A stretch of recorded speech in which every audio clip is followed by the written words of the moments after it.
Antxon Olariaga, marrazki bidezko kazetaritza. Harri bat zingirara botako balu bezala, bidali zituen lehen lanak Antxon Olariagak zeruko argiara. 1962 urtea zen. Frankismoak hain beheran zegoen, eta ordu arteko egoera soziala medio dana egiteko zegoen garaia zen, bai euskal prentza idatzian behintzat. Aldizkarien eta egunkarien diseinua oso klasikoa zen, hitzetara mugatua. Komikigintzak eta sormen artistikoak egun euskarazko prentsan lekua izatea Olariagari ere zor zaio. Euskal Herritik kanpo bizi zenean, hasi zen zeruko argiarekin kolaboratzen. Aldizkariak egunkari formatu klasikoa zuen garaian. Bere lanek lekua izan zezaketenik ere duda egiten bazuen ere, euskara txistea kontatzeko ezinegonak bultzatua bidal zuen lehen gutuna Donostiako erredakziora. Harridura handiz, jaso zuen erantzuna. Gai sozialak jorratuz humorezko lanaiek argitaratu egingo zituzten. Lehen urratza baino ezen ibilbide oparo baten hasiera. Erreskadan etorri ziren orrialde oso bat betetzeko zeregina.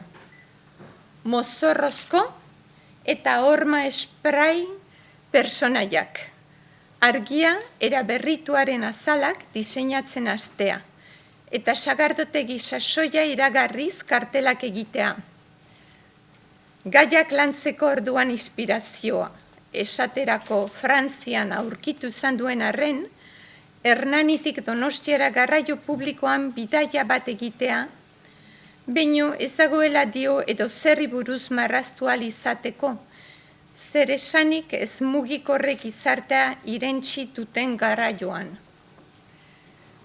Honetatik bizi nahi zuela eta alegina behintzat egingo zuela eta izan die monigotegile hutsa zela uste izan dutenei. Komikigile bat beti izango baita marrazkiak baino egiten ez zituen norbait publiko jakin batentzat. Artean bidez hirua irabaztea zilegi eta balitz moduan. Euskal kulturgintzan jardun izan den edo zen sortzailek pairatu behar izan dituen zailtasun bere egin behar izan diela aurre dio. Baldintza ekonomiko kaskarrai batez ere. Halaber, behin sorkuntza munduaren onarpena eta sari ugari jasota, lana egiteko motivazioa bikoiztu ala hirukoiztu egin zaiola dio. Energia hori baliatuz, ia 40 urte daramatza paperari bizia emanez.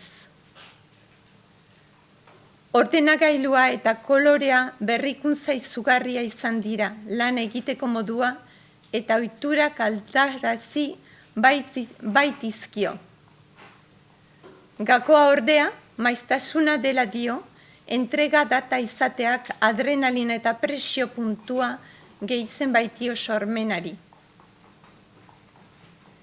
Bizi baratzearako ere ilustrazioak egiten ditu azken urteetan. Joko zelai berri bat izan da ere gogoz eta gustura dabilela dio. Beti izan baitu gauza berriak ikasteko grina. Argiaren mendeak 1000 urte eman dizkit neri. Argiari esker, euskaraz lan egiteko aukera izan dut. Eta une oro nahi nuena, esaten utzi didate, sorkuntzarako askatasuna utziz. Ezagutxi zuk aldizkari honi emandako Antxon. Edukiei izaera eta bizi eman zenien dena grisa zen garaian, horren aldeko apustua inor gutxi ziurtatzen zuen aldian. Jarrai bezala izaten beste urte luzeetan, Antxon.